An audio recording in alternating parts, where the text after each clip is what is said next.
घटनाबाह्य मुख्यमंत्री महोदय, मी तुम्हाला सांगत आहे, हिम्मत असेल तर वाढीव आत्ताच द्या, खोटं बोलू नका. तुमच्यावर विश्वास या महाराष्ट्राचा नाही आहे. आज घटनाबाह्य मुख्यमंत्री असे बोललेत, दाढी खाजवत बोललेले आहेत. खरं तर माझ्या मनात न्याय म्हणजे हाच आहे की त्या बलात्काराला 2 मिनिटं या महिलांमध्ये सोडून द्या. आणि लुटायचं ते कसं लुटायचं, लुटायचं ते किती लुटायचं, कुठेतरी लाज असायला पाहिजे, कुठेतरी खद्द असायला पाहिजे, कुठेतरी शरम असायला पाहिजे. पण एक सीएम आणि 2 डीसीएम मधला खरा जनरल डायर कोण हे अजून महाराष्ट्राला कळलेलं नाहीये. ते कळणं गरजेचं आहे. ज्याच्यावर बलात्कार झालेला आहे तिची जातपात धर्म न बघता त्या बलात्काराला फाशीच झाली पाहिजे, हा खरा भाऊ आहे. निवडणुका पुढे ढकलण्याचं नैतिकता राहिलीच नाही. तुम्ही कुठच्या अधिकाऱ्यांनी बसताय त्या सरकारमध्ये मला सांगा, ज्या महाराष्ट्राने तुम्हाला नाकारलेलं आहे, ज्या महाराष्ट्राने भाजपाला नाकारलेलं आहे, ज्या महाराष्ट्राने फुटलेल्या मिंदेंना नाकारलेलं आहे, ज्या महाराष्ट्राने फुटलेल्या राष्ट्रवादीला नाकारलेलं आहे, कुठच्या अधिकाऱ्यांनी तुम्ही सरकार चालवताय. एक दिवस पण तुमचा असू शकत नाही. खरं तर राजीनामा द्यायला पाहिजे होता आणि निवडणुकीला सामोरी जायला पाहिजे होतं, पण निवडणुकीला सामोरी जाण्याची हिंमत नाही. म्हणून प्रत्येक दिवस हा आपला, प्रत्येक दिवस हा कॉन्ट्रॅक्टरचा, प्रत्येक दिवस लुटण्याचा महाराष्ट्राचा, हे त्यांनी ठरवून महाराष्ट्राला लुटायला घेतलेलं आहे. आणि लुटायचं ते कसं लुटायचं, लुटायचं ते किती लुटायचं, कुठेतरी लाज असायला पाहिजे, कुठेतरी खद्द असायला पाहिजे, कुठेतरी शरम असायला पाहिजे. पण ती न ठेवता आपण पाहतोय प्रत्येक गोष्ट आज एवढी भयानक वळणावर निघालेली आहे. प्रत्येक विषय जो एका भयानक वळणावर निघालेला आहे. तुम्ही मला सांगा, इथे मोठ्या संख्येत महिला आलेल्या आहेत. जरा हात वरती करून दाखवा मला महिलांनी, जरा मूठ दाखवा, तुमची ताकद दाखवा. आज मी तुम्हाला विचारत आहे की आपल्याला जे लाडकी बहीण मधून पैसे पाहिजेत की आपल्याला सुरक्षा पाहिजे, हे तुम्ही ठरवायचं आहे. हा फार महत्वाचा विषय, हा फार मोठा विषय आहे. महाराष्ट्राच्या अस्मितेसाठी, महाराष्ट्राच्या आत्मेसाठी फार महत्वाचा विषय. मी जे सांगतो ते विचार करा. लाडकी बहीण योजना, लाडकी बहीण त्यांना आत्ता आठवले, 2-2.5 वर्षानंतर ह्यांना बहिणी आठवल्या. गेल्या 2-2.5 वर्षामध्ये जेव्हा जेव्हा आपण आंदोलन केली असतील, जेव्हा जेव्हा या महाराष्ट्रात महिलांवर अत्याचार झाले असतील, बलात्कार झाले असतील, कधीही बहिणी आठवल्या नाहीत. खरं तर तसं पाहिलं गेलं तर सुरुवातीपासून आम्ही ओरडतोय, सुरुवातीपासून आमचं आंदोलन सुरू आहे, सुरुवातीपासून आम्ही हाच विचार घेऊन पुढे आलेलो आहे की ज्या सरकारमध्ये, ज्या मंत्रिमंडळामध्ये 2 असे मंत्री बसवलेले आहेत. एक ज्यांनी महिलांवर भयानक अत्याचार करण्याचे आरोप आहेत. उद्धव साहेबांच्या सरकारमध्ये आपण त्यांची हकालपट्टी केली होती. उद्धव साहेबांनी सांगितलं होतं तुमचे आरोप झालेत, गेट आउट, तुमच्यासारखी व्यक्ती आम्हाला नको आहे. त्याच माणसाला ह्यांनी मंत्रिपदावर बसवलेलं आहे. हे असे लोक तुम्हाला भाऊ तुमचे वाटू शकतात का, वाटू शकतात का आहेत? त्यांना देखील त्यांनी मंत्रिमंडळात बसवलेलं आहे. तुम्ही मला सांगा, असली लोक तुमचे भाऊ कधी होऊ शकतात का? जे लोक, जो भाजपा ज्यांनी एका बलात्काराचं गुजरातमध्ये औक्षण केलं, त्याचं स्वागत केलं, त्याला मोठ्या मिरवणुकीत नेलं का, तर त्यांनी बिल्किस बानोचा बलात्कार केला.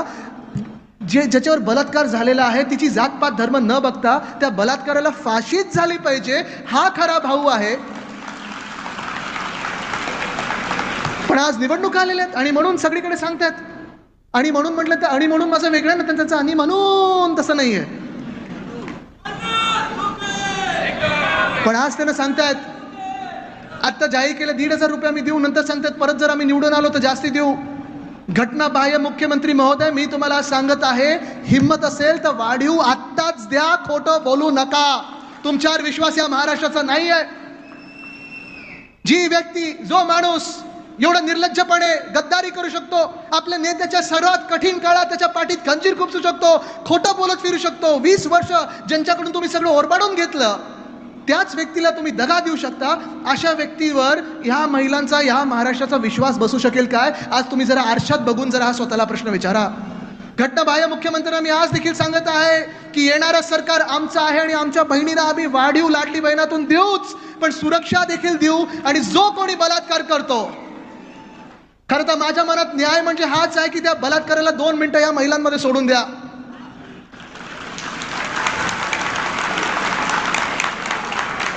दोन मिनिटं तर कालच्या बदलापूरच्या रेल्वे स्टेशनमध्ये सोडून द्यायला पाहिजे होतं. पण किती भयानक प्रकार आहे, किती विचित्र प्रकार आपल्या महाराष्ट्रात झाला. 3 की 4 वर्षाच्या त्या मुलीवर, कुठच्याही महिलेवर, खरं तर कुठचाही वयोगट असो, असे प्रकार झालेच नाही पाहिजे. जो असा प्रकार झाला तर त्याला भर चौकात फासावरच लटकवलं पाहिजे. पण हा प्रकार जो झालेला आहे, 3 की 4 दिवस FIR घेतली नाही. बरं, FIR घेताना देखील त्या महिलेला, प्रेग्नेंट महिला होती, गरोदर महिला होती, तिला 10 तास त्या पोलीस स्टेशनमध्ये बसवलं गेलं. आणि कुठे ना कुठेतरी काल लोक उत्स्फूर्तपणे आंदोलन करायला लागली तर त्याच्यावर लाठीचार्ज झाला. किती निर्दयी प्रकार या महाराष्ट्रात सुरू झालेला. लाठीचार्जचा आदेश दिला कोणी होता? लाठीचार्जचा आदेश दिला कोणी होता? कारण पोलीस यंत्रणा जोपर्यंत तुम्ही आदेश देत नाही तोपर्यंत अशा मॉबवर कधी लाठीचार्ज करू शकत नाही. आणि हाच प्रश्न मी जेव्हा जरांगे साहेबांवर लाठीचार्ज झाला होता तेव्हा पण विचारलं होतं की तुम्ही एसपींची बदली केली असेल, तडकाफडकी अधिकाऱ्यांना बदललं असेल, पण एक सीएम आणि 2 DCM मधला खरा जनरल डायर कोण हे अजून महाराष्ट्राला कळलेलं नाहीये. ते कळणं गरजेचं आहे, कळणं गरजेचं आहे. आमचं सरकार सांगेल कोणी हा आदेश दिला होता. कुठे होते काल फडणवीस साहेब, जे गृहमंत्री आहेत राज्याचे? काल बदलापूरमध्ये जेव्हा आंदोलन चाललं होतं बसले होते, दिल्लीमध्ये बसले होते, राजकारणासाठी बसले होते, स्वतःसाठी काहीतरी मागायला गेले होते. काल बदलापूरमध्ये जाण्याची हिंमत होती का? काल घटनाबाह्य मुख्यमंत्री कुठे होते? परवाकडे पौर्णिमा होती, शेतावर होते. बघा, माहिती काढा. त्यांची शेत तर जबरदस्त काहीतरी सुपर शेतकरी होती. आता येताना मी इथे सह्याद्री ॲग्रोला जाऊन आलो. त्यांचं काम जे आहे ते तुफान आहे, अफाट काम केलेलं आहे, खूप शेतकऱ्यांनी त्यांनी मदत केलेली आहे. पण माझा एक प्रश्न त्यांना विचारायचा राहिला की असं काय आहे रसायन जे आपले मुख्यमंत्री महोदयांच्या शेतात आहे की फक्त पौर्णिमेला आणि अमावस्येला शेतात जायला लागतं, बाकी कधी जाऊन चालत नाही? पण काल गृहमंत्री कुठे होते? दिल्लीत बसले होते. मुख्यमंत्री घटनाबाह्य कुठे होते? शेतावर बसले होते. काल ज्या महिलांवर, तिथे ज्या स्थानिक आंदोलकांवर लाठीचार्ज झालेला आहे त्याच्यासाठी मुख्यमंत्र्यांनी माफी मागितली आहे का? तिथे ते एक स्थानिक त्यांचे मिंदे गटातले नेते आहेत वामन म्हात्रे, त्यांनी काय सांगितलं माहिती का? इथे पत्रकार महोदय आलेत, सगळे पत्रकार मित्र आलेत. एका पत्रकार महिलेला त्यांनी विचारलं, तू असा प्रश्न का विचारतेस, तू एवढं रिपोर्टिंग का करते, तुझं काही रेप झालंय का? हे मिंदे सरकारवाले आपले कधी भाऊ होऊ शकतात का? लाडके भाऊ कधी होतील का? महिलांना विचारतोय मी आज, होऊ शकतात का? तुम्ही यांना कधी माफ करू शकता का? काल एक आमदार आहेत भाजपचे किसन कातोरेजी, त्यांनी सांगितलेलं आहे की हे सगळं पॉलिटिकल संडे, मला वाटलं तिथे तरी थांबतील, मर्यादा पाळतील. आज घटनाबाह्य मुख्यमंत्री असे बोलले आहेत, दाढी खाजवत बोललेले आहेत की हे सगळं पॉलिटिकल आहे. तिथे मोजा कोण कुठे होतं, काय होतं, मोजा ना कोण काय होतं. पण मोजण्याच्या आधी पहिलं त्या महिलेला FIR दाखल करण्यामध्ये किती तास गेले आणि का गेले ते पहिलं मोजून दाखवा. माफी मागा त्या महिलेची, माफी मागा माझ्या महाराष्ट्रातल्या महिलांची, माफी मागा माझ्या महाराष्ट्राची की तुम्ही महाराष्ट्राला बदनाम करत आहात. आणि आज काहीतरी अजून विचित्र प्रकार कळलेला आहे मला की काल जे तिथे आंदोलक होते 300 आंदोलकांवर FIR टाकलेले आहेत. म्हणजे तुम्ही विचार करा, ज्या महिलेला स्वतःच्या मुलीसाठी FIR टाकायची होती, FIR नोंद करायची होती, तिला 10 तास बसवलं 4 दिवसानंतर. पण काल ज्यांनी आंदोलन केलं त्या महिलेसाठी, त्या 3 वर्षाच्या मुलीसाठी, 4 वर्षाच्या मुलीसाठी, त्यांच्यावर लगेच FIR टाकले गेल्या. 300 लोकांवर FIR टाकले गेल्या आणि त्यांची कस्टडी, जो बलात्कारी की जो कोण तो माणूस आहे ना, काय त्याचं नाव मला माहित नाही, अंकुश की काय त्याचं नाव आहे, त्याच्यापेक्षा जास्ती त्याला कस्टडी मिळालेली. हा कुठचा न्याय चाललेला आहे? कुठे चाललाय आपला महाराष्ट्र? ही लढाई जी आहे ही, विचार करा तुम्ही, ही आपल्या लोकसभेनंतर थांबलेली नाहीये. ह्या लढाईची सुरुवात आता झालेली आहे.